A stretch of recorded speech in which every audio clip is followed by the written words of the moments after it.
Hello, and welcome to my presentation.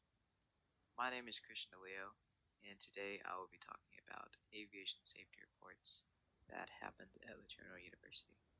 A quick overview of what aviation safety reports are is that they're basically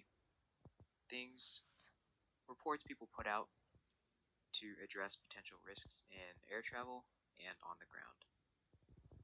They provide insights into accidents, near misses, or even forgetting things on checklists, which we'll go over today in the following slides. I also cover a risk matrix. Basically, what a risk matrix is that it categorizes risks based on the likelihood and severity, aiding in prioritizing actions and to mitigate them efficiently. Alright, here we have the first report, Report 1E. This report isn't that significant to the others because the risk that it could have caused wouldn't have the chance of harming someone or injuring them in some sort of way compared to other reports. So in this report, we had a lack of determination or awareness in the pilot, which resulted in the post-flight checklist not being completed, which then resulted in the navigation lights, instrument panel, and interior lighting being left on. Now, as you can see, my risk analysis here, risk level low. Probability is occasional, it can happen, but very unlikely. The severity is significant, and the risk rating is slight. Now, to mitigate this, I said pilots should confirm with dispatch or their instructor that the flight checklist has been completed, and if they fail to comply, a $50 fee will be charged to them, and a 500-page essay must be written about aviation safety. Alright, here we have report 1S. This report is kind of similar to the last report in the post-flight checklist not being completed, which resulted in the control lock not being installed and the seatbelts being fully loosened. Now, this one is more significant than the last one, I say, just because the control wheel lock was not installed, and if there were super gusty winds or anything abnormal happening on the runway, the aircraft could have damaged itself, stressed itself. Now you can see my risk analysis, probability, severity, and risk rating here. I don't think anyone would have gotten hurt or harmed in this.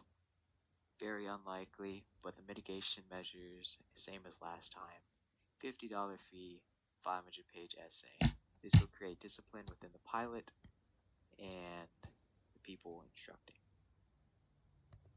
Moving on, we have report 26S.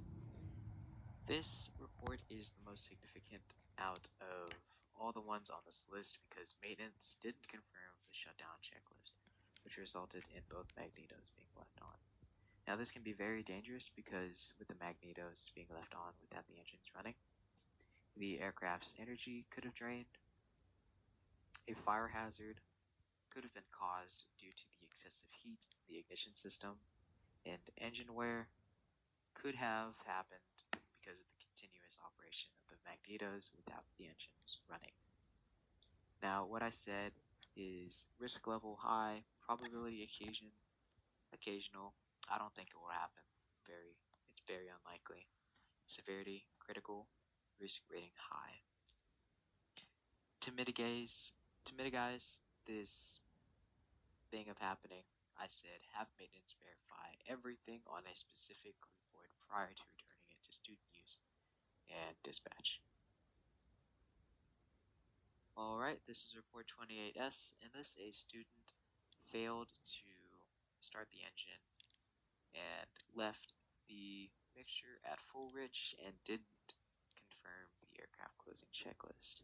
I said the risk level moderate, probability occasional, do not see it happening often. Severity is significant and the risk rating is moderate. And I said for the mitigation measures, very similar to the first, to confirm with dispatch that the checklist has been completed If failing, $50 and 500-page essay. Alright, welcome to the last slide. In this, a student or someone did not have the awareness or determination to complete the post-flight checklist, resulting in the tail not being tied down and the standby battery switch not being left on.